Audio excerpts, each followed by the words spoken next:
नमस्ते, good evening. कैसे हैं मेरे सभी लोग?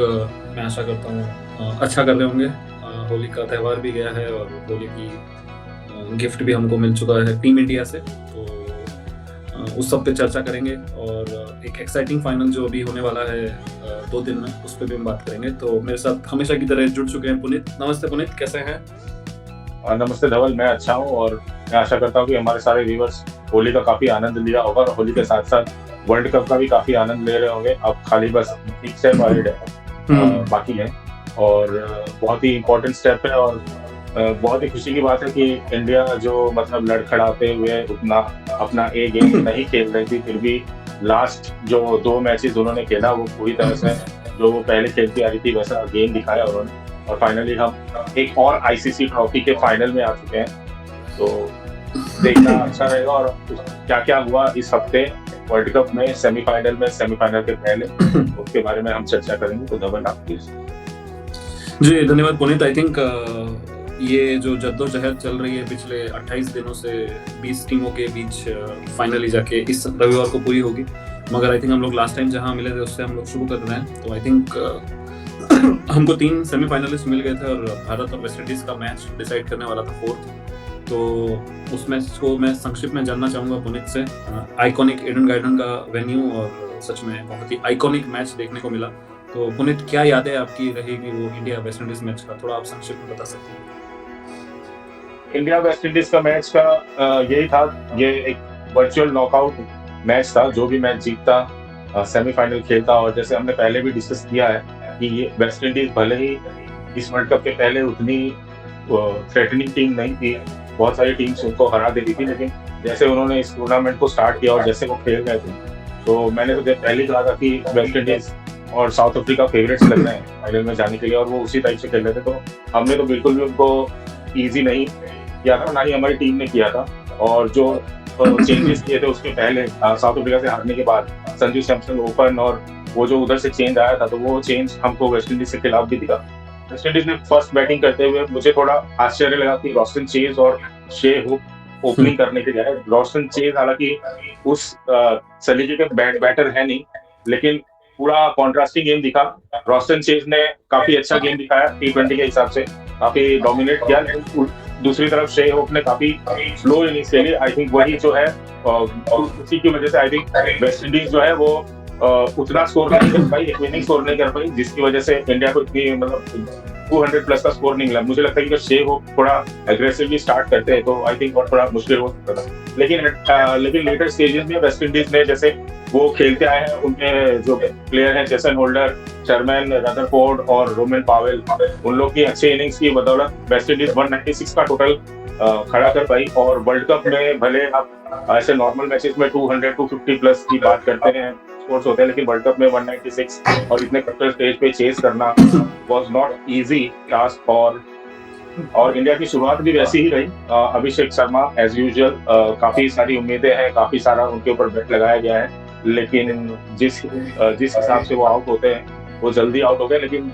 जो संजू सैमसन ने जैसे स्टार्ट किया और उस इनिंग्स में वो एग्रेसिव भी दिखे और कंट्रोल में अपनी इनिंग्स को रखा और उनको देख के लग रहा था कि उनको ये लंबा इनिंग्स खेलना है और मतलब काफी बहुत ही कैलकुलेटिव तरीके से उन्होंने खेला। उन्होंने एग्रेशन भी दिखाया और जहाँ पे स्थिरता दिखानी थी वो भी दिखाया और बहुत ही कंट्रोल्ड इनिंग्स खेला और लास्ट तक लेके गए। वो मेक श्योर किया कि इंडिया उस लाइन को क्रॉस करे और एंड में आते आते देखिए तो चेज में अभी तक विराट कोहली का नाम आ रहा था। विराट कोहली थे T20 वर्ल्ड कप में चेज मास्टर, लेकिन उनको भी पीछे छोड़ दिया और हाईएस्ट स्कोर बनाया in chase in World Cup matches 97 not out, जो अभी तक इंडियन बैटर के हिसाब से चेज से पहले विराट कोहली था। तो उनकी जो इनिंग्स थी वो मतलब वो डिफरेंस थी इंडिया और वेस्ट इंडीज के बीच में। और आई थिंक अगर संजू सैमसन इतने समझ बूझ के साथ अगर वो इनिंग्स को बिल्ड नहीं करते, एंड तक लेके नहीं जाते, तो शायद हम वो मैच नहीं जीत पाते। तो hats off to the management जो राइट टाइम पे संजू को वापस लेके आए और संजू ने जो ये मौका मिला उनको क्या स्टोरी रही संजू सैमसन की, वो जो मौका मिला उनको उन्होंने पूरी तरह से उसको अपनाया और आई थिंक उनकी लाइफ का सबसे करियर डिफाइनिंग नॉक खेला। और अब तो मुझे लगता है कि संजू सैमसन अब मेन हो गया, अब उनके पोजीशन पे तो कोई भी सवाल नहीं उठा सकता। आपका क्या कहना है? जी बिल्कुल, I think most of the aspect आपने कवर कर ही लिया है। तो संजू स्पेशल खेले और आई थिंक अगर आप 190 चेस कर रहे हैं तो आपको एक ऐसा बैटर चाहिए जो आपको होल्ड करके रखे, तो संजू ने वो रोल खेला और I think that was the difference between India and West Indies. और मुझे तिलक का कैमियो और बाकी जो सपोर्टिंग स्टाफ थे, आई थिंक हार्दिक ने भी अच्छा साथ निभाया, तो उसकी वजह से चीज़ आसान हो गई एंड में, और इंडिया ने अपनी जगह बनाई टॉप 4 में। तो हम लोग मूव ऑन किए और फिर हम लोग पहुंचे अगेन ईडन गार्डन, क्योंकि पाकिस्तान क्वालिफाई नहीं किया, श्रीलंका नहीं किया, तो आईसीसी के रूल के हिसाब से दूसरा सेमीफाइनल भी भारत में होना था। तो साउथ अफ्रीका न्यूजीलैंड कोलकाता में होने का फैसला हुआ और अफ्रीका ने टॉस हारा और थोड़ी सी टैकी विकेट पे न्यूजीलैंड ने सिकंजा कसा और मैकेंची की वो मैं बोलूँगा लॉन्ग हॉप्स थे, मगर उन पे 2 विकेट के बाद अफ्रीका उभर ही नहीं पाया और एक समय तो 70 पे 5 हो गया, तो तब लग रहा था 120-130 ही बनाएगा। तो यानसन के थोड़े ब्लोज ने 170 पहुंचाया, मगर सेकंड इनिंग में ईडन गार्डन में काफ़ी ड्यू आई और मेरे हिसाब से उसके लिए फिर वेस्ट साउथ अफ्रीका का स्कोर काफ़ी नहीं था। हमने 2 दिन पहले ही देखा 195 भी इजीली चेज हुआ, तो 170 में तो मुश्किल नहीं होनी चाहिए थी, मगर ऐसा नहीं सोचा था कि न्यूजीलैंड 12-12.5 ओवर में निपटा देगा। फिन एलन का एक तूफानी शतक आया और उस तूफान में साउथ अफ्रीका, जो मेरे और बहुत सारे विश्लेषकों का एक फेवरेट माना जा रहा था, और उनका स्केड्यूलिंग मेरे लिए सबसे इंपॉर्टेंट था, क्योंकि अहमदाबाद दिल्ली के अलावा उन्होंने ट्रैवल ही नहीं किया था। अगर वो जीत जाते तो फिर से अहमदाबाद आते हैं, जहाँ पे 5 मैच खेले हैं। तो मेरे लिए तो बहुत ही शॉकिंग रिजल्ट रहा। मैं ये नहीं कह रहा कि न्यूजीलैंड ने जीता है तो अपसेट कहूँगा, मगर जिस मैग्नीट्यूड का गेम जीता है मेरे हिसाब से वो मेरे लिए बहुत शॉक था।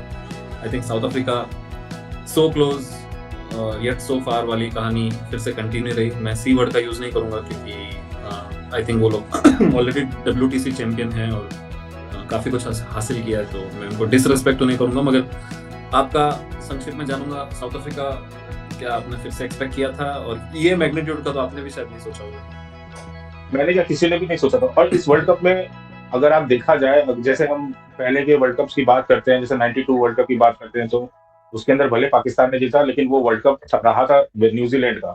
99 की आप बात करें तो वो साउथ अफ्रीका का वर्ल्ड कप था। वैसे ही अगर आप 2026 T20 वर्ल्ड कप की बात करेंगे तो ये वर्ल्ड कप साउथ अफ्रीका का वर्ल्ड कप कहा जाएगा। हाँ, साउथ अफ्रीका खेल रही थी, मतलब कोई भी अगर नेगेटिव चीज नहीं थी। हर एक मैच में अपना 100% देना, 200% देना, मतलब काफी बहुत ही बेटर क्रिकेट खेल रही थी। और ये मैच के पहले अगर आप फेवरेट्स की बात करते कि भाई हम इंडिया की बात हटा देते हैं, लेकिन अगर आप ऐसा जनरल अगर आप पूछते किसी से ये वर्ल्ड कप में फेवरेट कौन है जीतने का, तो कोई भी साउथ अफ्रीका ही कहता। और इस मैच में ऑफकोर्स साउथ अफ्रीका फेवरेट थी, क्योंकि उन्होंने न्यूजीलैंड को लीग मैच में भी हराया हुआ था और बहुत ही कन्विंसली हराया था। तो सब यही सोच रहे थे कि साउथ अफ्रीका जीतेगी, लेकिन यही जादू है वर्ल्ड कप का, कि जब आप लीग स्टेजेस जब आप पार कर लेते हो, फिर कोई फेवरेट कोई अंडरडॉग कुछ नहीं होता। It's just a matter of one day, और उस दिन आप कैसा खेलते हो बस उसी पर डिपेंड करता है। और उस दिन आई थिंक साउथ अफ्रीका का दिन नहीं था, या फिर हम बोल लें कि उनका होम कंडीशन अहमदाबाद नहीं मिला, या फिर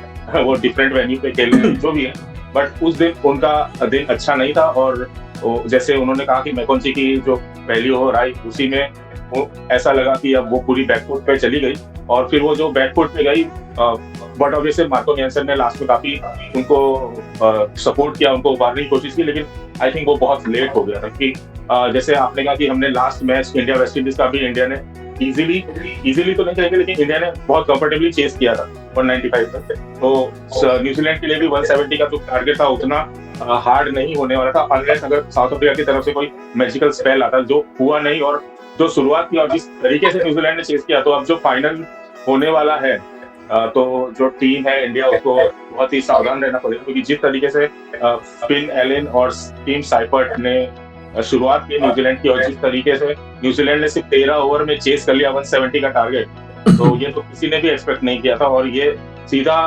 बता दिया कि भाई फाइनल के लिए वो रेडी हैं, और आई थिंक ये गेम अगर उन्होंने रखा तो शायद वो कप उठा भी सकता है। जी बिल्कुल, आई थिंक न्यूजीलैंड ने थॉरली डिजर्व किया है। हालांकि न्यूजीलैंड का कैंपेन अप एंड डाउन रहा है, मगर वो बोलते हैं ना, आपको अपने सही समय पे पीक करना होता है, तो वो वाली बात थी। तो न्यूजीलैंड इंडिया का हम प्रीव्यू करें उससे पहले एक ब्लॉकबस्टर सेमीफाइनल पे आते हैं, जो वानखेड़े में हुआ। सितारों का समूह था वहाँ पे, बहुत सारे एक्स क्रिकेटर्स थे। कर्टसी हमारे सचिन तेंदुलकर के सन की जो शादी थी, आई थिंक उसकी वजह से काफ़ी सारे लोग मुंबई में थे। तो और दो ब्लॉकबस्टर टीम, दोनों 2 टाइम्स चैंपियन थी। तो सुनील गावस्कर और बहुत सारे विशेषज्ञों के हिसाब से तो पोटेंशियल फाइनल था, और मैच ने डिसअपॉइंट नहीं किया। 2 टीम 499 रन्स और बहुत सारे छक्के, मैं तो गिनती भूल गया, मगर अंत में 7 रन का डिफरेंस रहा। इंग्लैंड ने अगेन इंपॉर्टेंट टॉस जीता और इंडिया ने 250 प्लस बनाए, 253 टू बी प्रिसाइज, जो हाफ टाइम पे तो हमको लग रहा था कि काफ़ी है, इंडिया ने शायद पेट आउट ही कर दिया है। और जब इंग्लैंड 60 पे 3 हो गया था, तब तो ऐसी फीलिंग आ रही थी कि अब सिर्फ आपको औपचारिकता निभानी है। मगर फिर आते हैं जैकब बेथल, और एक्चुअली कल जेबी का गेम था, जैकब बेथल इंग्लैंड से और जसप्रीत बुमराह भारत से। तो काफ़ी मज़ेदार मैच रहा, मेरे लिए one of the best semifinal. और मैं अहमदाबाद में फाइनल भी जाने वाला हूँ, तो कभी एंग्शियस था कि न्यूट्रल फाइनल देखने को मिलेगा, कभी लग रहा था इंडिया आ रहा है। तो बहुत ही रोलर कोस्टर राइड रहा मेरे लिए, मगर हम सभी 140 करोड़ भारतीयों के लिए सम्मान की बात है कि अंत में भारत के शान बुमराह, हार्दिक, अक्षर, और बैटिंग के तो मैं नाम नहीं ले रहा, बट इन तीनों ने जो रोल निभाया बॉलिंग में और फील्डिंग में, उसकी वजह से भारत इस स्कोर को बचा सका और अपने आप को एक और फाइनल खेलने का हक दिलाया। और शायद पहली टीम भी बन जाए जो 3 बार जीते और अपना टाइटल डिफेंड भी करे, होम पे भी जीते। ओवरवेलमिंग फेवरेट तो रहेगा ही, उस पर प्रीव्यू पे आएंगे। मगर आप क्या कहोगे इस ब्लॉकबस्टर सेमीफाइनल के बारे में? मतलब जैसे शुरुआत हुई थी इंडिया की, और वानखेड़े में हमने देखा है कि काफी बड़े बड़े स्कोर्स बनते हैं, लेकिन नॉकआउट्स में इतना बड़ा स्कोर बनाना और इस तरह से चेस करना, मतलब ये तो मेरे को लगता है पहली बार ही ऐसा हुआ था। और जब तक जसप्रीत बुमराह अपना तीसरा ओवर डालने नहीं आए थे, तब तक तो यही था कि भाई इंग्लैंड ये मैच जीत जाएगा, क्योंकि इतने ज्यादा स्कोर, इतना ज्यादा मतलब रन रेट नहीं था, और जो रन रेट उनको चाहिए था वो उसी के हिसाब से भी खेल रहे थे, 13-14 की रन रेट से खेल रहे थे। काफी टाइम तक वो इंडिया से आगे थे, अगर आप स्कोर कंपैरिजन देखें तो। मतलब काफी जी तो हलक में ही था कि ये इतना बड़ा स्कोर किया है सेमीफाइनल में, लेकिन ये भी मतलब पूरा नहीं है। तो लेकिन जसप्रीत बुमराह जीनियस, जैसे आपने कहा, जसप्रीत बुमराह, हार्दिक पांड्या का जो वो 18th और 19th ओवर था, जिसमें जसप्रीत ने 6 रन दिए और फिर हार्दिक ने 9 रन दिया, आई थिंक वो बहुत ही क्रूशियल रहा इस कल के मैच के रिजल्ट के लिए। नहीं तो अगर उसमें अगर 10 रन भी चले गए होते तो I think India losing side पे होती। तो हैट्स ऑफ जसप्रीत बुमराह की, जब हमको जरूरत पड़ी है उन्होंने, वो आगे आए हैं। जैसे last time world cup final में हमें जरूरत थी उनकी, तो उन्होंने काम किया था, और अभी सेमीफाइनल में हमको उनकी जरूरत थी तो उन्होंने किया। और हार्दिक ने पहले बॉल पे छक्का खाया, लेकिन उसके बाद भी उन्होंने 5 बॉल में सिर्फ 3 रन दिए, तो उनकी भी तारीफ करना चाहूंगा। और अक्षर पटेल ने जो कैचेस पकड़े हैं, माशाअल्लाह, मतलब वैसे कैचेस तो कम ही देखने को मिलते हैं। पहला जो उन्होंने उल्टे भागते हुए कैच पकड़ा, मतलब आई थिंक वो हमको लगता है देखने में आसान है, लेकिन अगर आप प्लेयर्स पर्सपेक्टिव से देखें तो उल्टा कैच पकड़ना इट्स वेरी डिफिकल्ट। तो आई थिंक वो one of the best catches of the tournament रहा। और जो शिवम दुबे के हाथ में गया, देखा उन्होंने, वो तो मतलब वो तो आउट ऑफ द बॉक्स था, वो कैच गंभीर को भी खड़ा कर दिया था जगह। हाँ, मतलब वो कैच, और वो भी हैरी ब्रूक का कैच था। वो ऐसे मतलब उन्होंने कैचेस पकड़े, मिल जैक्स, हैरी ब्रूक, और आई थिंक पहला वाला बटलर को बोल्ड किया था। हाँ नहीं, बट फील सॉल्ट का कैच पकड़ा था पहले। 3 कैचेस थे अक्षर के, तो मतलब अक्षर का भी काफी बड़ा रोल था। जसप्रीत बुमराह, हार्दिक पांड्या तो थे ही, लेकिन बैटिंग की भी मैं बात करना चाहूंगा। संजू सैमसन का एक कैच छूटा था हैरी ब्रूक से, अगर वो कैच पकड़ लिया होता तो वो भी शायद जो सिचुएशन है वो इंग्लैंड के फेवर में हो जाती। काफी कुछ इफ्स एंड बट्स हैं, लेकिन at the end of the day India जीती, और now we are playing finals, और लगातार 4th आईसीसी फाइनल हम खेल रहे हैं। तो ये भी आई थिंक वर्ल्ड रिकॉर्ड ही होगा, या फिर रिकॉर्ड ही कह सकते हैं। और दूसरी बार T20 के वर्ल्ड कप फाइनल में, और हम डिफेंड करने की कगार पे हैं, तो बड़ा मजा आएगा अहमदाबाद को में फाइनल देखने का। लेकिन यही है कि अब अहमदाबाद में फाइनल है, और सब किसी को न्यूजीलैंड से डर नहीं लग रहा, किसी को किसी चीज से डर नहीं लग रहा, सबको अहमदाबाद से डर लग रहा है, क्योंकि लास्ट 30 आईसीसी मैचेस में हम सिर्फ 2 मैच हारे हैं, और दोनों अहमदाबाद में हारे। तो आई होप कि जो अहमदाबाद पे जो कलंक लगा है, या फिर जो भी लोगों के डाउट्स हो रहे हैं, इस बार वो भी क्लियर हो जाए और अहमदाबाद में हम ट्रॉफी उठाएं। आपका क्या कहना है इसके बारे में? ये कह रहा था कि आई थिंक कंसिस्टेंसी मेरे लिए सबसे प्रशंसनीय चीज रही है, क्योंकि इस वर्ल्ड कप में हम यूएसए से कंफर्टेबल नहीं रहते, साउथ अफ्रीका से बहुत बड़े मार्जिन से हारे तो उसके बावजूद अपने आप को पुल अप करना was something which is spectacular मेरे हिसाब से। तो 24 में तो जैसा हम कह रहे थे, जैसे साउथ अफ्रीका का फ्लेवर थी, ऐसे 24 में हम थे, अनबीटन रहे, फिर भी हमने जीता, तो that also shows our class. तो मैं थोड़ी सी डिफरेंट राय रखता हूँ, मैं स्टेडियम्स में नहीं मानता, मेरे को नहीं लगता कि ये 40 ओवर का गेम है, सेम ही रहता है सबके लिए। और 2023 में भी आप देखो तो हम ही फ्लेवर ऑफ द टीम थी, और हमने इसी ग्राउंड पे पाकिस्तान को भी हराया। तो मुझे नहीं लगता कि कोई ग्राउंड लकी अनलकी होता है। ऑफ कोर्स प्लेयर के फेवरेट ग्राउंड हो सकते हैं, क्योंकि जैसे सचिन को सिडनी पसंद था, कोहली को एडिलेड पसंद है, तो ऐसे प्लेयर्स के फेवरेट हो सकते हैं। बट हाँ, टीम के लिए कोई अनलकी हो या ऐसा हो, मेरा तो नहीं मानना है। अगर अब हम फाइनल पे आ जाते हैं तो मेरे नहीं, हिसाब मैं कह रहा हूँ कि अहमदाबाद पे जो कलंक लगा हुआ है, काफी मीम्स में पढ़ रहा हूँ कि भाई मगर अभी जो बहुत ही कम वॉर चल रहा है। सिर्फ 2 ही मैचेस है। मतलब अगर चलो मैं हाँ 10 मैच हो तो मैं समझ सकता हूँ कि चलो सच में मानना जैसा है, मगर 2 मैच में तो आप और उसमें भी इंडिया पाकिस्तान भी आप जीते हो उसमें। हाँ। नहीं, लेकिन मैं काफी मीम्स पढ़ रहा हूँ और काफी जो मीम्स है वो बहुत ही खराब मीम्स है। और जैसे हमारा मतलब होम है अहमदाबाद, एग्जैक्ट। तो ये सब पढ़ के हमें अच्छा लगता नहीं है। तो मैं चाहता हूँ कि जो भी लोग डाउट्स कर रहे हैं, जो भी लोग इतना बुरा भला कह रहे हैं नरेंद्र मोदी स्टेडियम के बारे में, अहमदाबाद स्टेडियम के बारे में, तो वो इस बार खत्म हो जाए जो भी चीजें हैं। और उस ग्राउंड पे हम कप उठाए। तो क्या है कि लोग बातें करते हैं, और जब आपके घर पे कोई बात करता है, घर के खिलाफ कोई बात करता है, तो आपको अच्छा नहीं लगता है। भले वो मीम्स हैं, उनका वो रोजी रोटी है, उनका वो कंटेंट है, लेकिन वो सब पढ़ के हमको अच्छा नहीं लगता, क्योंकि हम अहमदाबाद से, हम गुजरात से हैं, तो हमको ये सब पढ़ के अच्छा नहीं लगता। तो इसीलिए मैं कहा कि जो भी कलंक लगा है इस स्टेडियम पे, इस सिटी पे, वो इस बार हट जाए तो सबके लिए अच्छा होगा, और हमारे लिए तो और भी अच्छा होगा। जी बिल्कुल। और आई थिंक वही चीज मेरे हिसाब से सबसे बेटर करेगी, क्योंकि अगर मैं न्यूजीलैंड के पर्सपेक्टिव से देखूं तो मुझे 2015 का फाइनल याद आता है, जहां शायद वो 90,000 क्राउड के सामने खेले होंगे एमसीजी में। उसमें से ज्यादातर खिलाड़ी इस टीम के नहीं होंगे।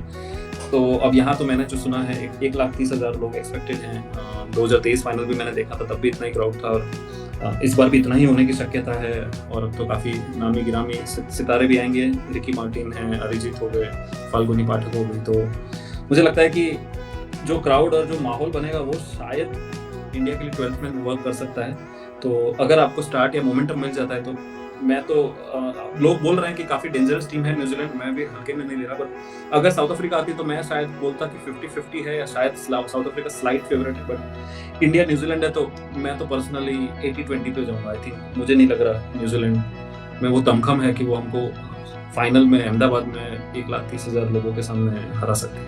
आपका क्या मानना है? मैं आपको भी स्पॉट पे रखूंगा। आप भी 80-20 पे मानते हैं, आपको लगता है 50-50? मैं परसेंटेज की बात नहीं करूंगा, क्योंकि जैसे मैं न्यूजीलैंड साउथ अफ्रीका में मैंने कहा कि आप लीग स्टेजेस के वो जो हो गया वो भूल जाओ। जब नॉकआउट्स होते हैं, फाइनल्स होता है, तब एक पर्टिकुलर दिन आप अच्छा खेलोगे, आप जीतोगे, आप खराब खेलोगे, आप हारोगे। तो उस दिन इंडिया कैसा खेलती है उसके ऊपर डिपेंड करता है। और अगर आप बात करें न्यूजीलैंड की, तो न्यूजीलैंड जिस तरीके से उन्होंने सेमीफाइनल जीता है, तो 80-20 मेरी तरफ से तो बिल्कुल भी नहीं है। लेकिन मैं कोई परसेंटेज की बात नहीं करूंगा। मैं बस यही चाहता हूँ कि इंडिया उस दिन अपना ए गेम दिखाए, और जिस कंसिस्टेंसी के साथ वो लास्ट 2 प्रेशर गेम्स जीते हैं, उसी कंसिस्टेंसी के साथ वो ये मैच भी जीते, और एक और आईसीसी ट्रॉफी हमारे घर। जी, एक और इम्पोर्टेंट पैटर्न मैं बोलना चाहूँगा। आई थिंक आपने सही बात बोली है। आई थिंक पिछले दोनों मैच जो भारत जीता है कलकत्ता और ईडन गार्डन वानखेड़े में, वो दोनों ट्रू पिच थी, जहाँ पे 200 रन बने पहले मैच में, और दूसरे मैच में तो 250 रन बने, जो ऑलमोस्ट दूसरी टीम कर भी गई। तो मुझे ऐसा लगता है कि अहमदाबाद की कौन सी पिच आती है, चाहे 2023 फाइनल आपको याद हो, हम सभी को याद है, कोई नहीं भूल पाता। तो वो पिच हमने ब्लैक सॉइल वाली पिच ली थी, जिसपे स्पिन को मदद था, और शाम को ड्यू आने से पिच बेटर हो गई थी। तो अगर ऐसी पिच आती है तो मुझे लगता है कि आप खुद फंस सकते हैं, क्योंकि हमारे बल्लेबाज अभी उतना बेहतरीन स्पिन खेल नहीं रहे, और हमारे स्पिनर्स भी, मेरे को तो वरुण और अगर आप लाते हो तो कुलदीप भी आपके पास ऑप्शन है, तो वो दोनों का भी वो फॉर्म या वो अभी तो वो नजर नहीं आ रहा है। तो क्या आप मानते हैं कि ट्रू पिच हमको ज्यादा सूट करेगी as compare to black soil, lower and slower wicket? हाँ, क्योंकि भले हम फाइनल में आ गए, और लास्ट 2 गेम्स अगर हम हटा दें जो प्रेशर मैच था, उसके पहले की अगर आप बात करें तो इंडिया की बैटिंग कोई फ्लॉलेस हुई नहीं है। और संजू लास्ट 2 मैच में वो है, शिवम दुबे अच्छा खेल रहे हैं, हार्दिक पांड्या छोटा मोटा अच्छा खेल रहे हैं, तिलक वर्मा नीचे आके वो अच्छा केएमयू खेल रहे हैं। लेकिन जो मेन बैटर्स हैं उनके, अभिषेक शर्मा की बात कर लें, सूर्य कुमार की बात कर लें, तो ये लोग अभी तक क्लिक हुए नहीं है। और अगर ऐसी विकेट अगर आपको मिल गई जहाँ पे आप बॉल टर्न हो रहा है या बॉल फंस रहा है, तो फिर तो जो हमारे प्लेयर जो फॉर्म में है उनका भी फॉर्म चला जाएगा। तो आई थिंक जो विकेट्स उनको कोलकाता में मिली, वानखेड़े में मिली, आई थिंक वैसी ही विकेट अगर अहमदाबाद में भी मिलेगी तो हमारे लिए सही है। जी बिल्कुल। उससे क्या है कि टॉस भी नलीफाई हो जाएगा। आपने देखा कि कल हम टॉस हारे तो भी जीत गए, तो आप खाली टॉस पे डिपेंडेंट भी नहीं रहते। आई थिंक ये चर्चा हम रोकें उससे पहले दोनों टीम की तरफ से आप किस दो खिलाड़ियों को बड़ा परफॉर्मेंस करता हुआ देख रहे हैं? दो भारत के नाम, दो न्यूजीलैंड के नाम अगर आपको लेने हो अभी। मैं तो इन फॉर्म ही देख रहा हूँ, बोलूंगा जैसे संजू सैमसन ने लास्ट 2 मैच में बहुत ही अच्छा परफॉर्म किया है, मैन ऑफ द मैच रहे, तो आई थिंक वो कंटिन्यू करते हुए दिखाई दे रहे हैं फाइनल में भी। और दूसरी बात है जसप्रीत बुमराह के अलावा के बिना हम कोई भी बड़ा टूर्नामेंट, बड़ा मैच हम नहीं जीत सकते, उन्होंने लास्ट मैच में प्रूव किया था। अगर ये इन दोनों को हटाऊं तो बाकी तो मुझे शिवम दुबे का ही नाम याद आता है, क्योंकि उन्होंने कंसिस्टेंटली परफॉर्म किया है थ्रू आउट द टूर्नामेंट। जी, आई थिंक भारत के नाम आपने ले लिए हैं तो मैं इनमें नाम नहीं जोड़ूंगा। आई थिंक मैं हार्दिक को रखूंगा क्योंकि वो क्लच प्लेयर है और मुझे बहुत पसंद है, मुझे नहीं भारत वासियों को बहुत पसंद है। कल भी आपने देखा हो 27 रन हो, 2 विकेट हो, 1 रनआउट हो, रनआउट भी बहुत खुशियां था, तो मैं हार्दिक का ऐड करूंगा। मैं न्यूजीलैंड पे आ जाता हूँ। आई थिंक जो न्यूजीलैंड के डेंजरस खिलाड़ी मेरे लिए होंगे वो हैं तो Glenn Phillips, without a shadow of doubt. Fielding हो गया उनकी, कल तो ऑफ स्पिन भी काम आएगी, भारत ऑफ स्पिन को अच्छा नहीं खेल रहा है ऐसे न्यूज़ हैं तो, और उनकी बल्लेबाजी तो क्या कहना, जीटी में खेले हैं तो उनको एक ग्राउंड काफ़ी भाता है, तो मेरे लिए फिलिप्स हैं। और अगर मेरे को आप दूसरा नाम बोलोगे तो मैं मैट हेनरी का लूंगा। अगर ट्रू पिच है तो उनको वो उछाल बहुत मिलेगा, तो आपको बोलते हैं ना अनसेटलिंग बाउंस होता है, ना ही वो आप पुल कर सकते हो ना ही आप उस पर ड्राइव मार सकते हो। तो मेरे लिए हेनरी और फिलिप्स ऐसे खिलाड़ी हैं जिन पे मैं निगाहें रखना चाहूँगा इंडियन पॉइंट ऑफ व्यू की, वो आपको ज़्यादा डैमेज ना करें। तो ये दो मेरे कीवीज नाम होंगे। आपके कोई और है नाम या आप ये नहीं देखो? भाई जैसे उन्होंने सेमीफाइनल खेला, पहले तो ओपनर को आउट करो। बिल्कुल, आई थिंक वो ओपनर्स तो क्या ही कहना, स्पेशली एलन। 33 बॉल 100 इन T20 है, वो भी नॉकआउट मैच में, वो भी साउथ अफ्रीका के सामने। कोई ऐसा टीम नहीं था कि सेमीफाइनल का प्रेशर अलग होता है। और अगर आप देखा जाए तो न्यूजीलैंड साउथ अफ्रीका दोनों एक ही कैटेगरी में आती है। yes. और उस स्टेज पे 13 ओवर में और वो भी 33 बॉल पे 100 करना, इट्स अनबिलीवेबल। तो भाई ओपनर्स को आउट करो और बाद में फिर धीरे-धीरे काफी इंटरेस्टिंग फाइनल होने वाला है, क्योंकि मुझे लगता है कि ठीक है हम टूर्नामेंट से पहले फेवरेट थे, लेकिन हमने टूर्नामेंट में जैसा गेम दिखाया तो और जैसे न्यूजीलैंड ने सेमीफाइनल में गेम दिखाया, तो I don't think India is favourite in this match. ये इवन कॉन्टेस्ट है और दोनों ही आई थिंक फेवरेट्स हैं। ऐसा नहीं है कि कोई ऊपर है कोई नीचे। हाँ, इंडिया को एडवांटेज ये है कि पूरा क्राउड, पूरा उनका घर है, उन्हीं के घर पे हो रहा है और पूरा क्राउड उनको सपोर्ट करेगा, तो वो एक्स्ट्रा एडवांटेज है इंडिया के लिए। लेकिन आई डोंट थिंक कि इंडिया नंबर 1 है और न्यूजीलैंड नंबर 2 है। दोनों ही इवन टीम्स है और जो जीतेंगी वो डेफिनेटली डिजर्व करेंगे। ऐसा नहीं है कि भाई वो डिजर्व नहीं करते।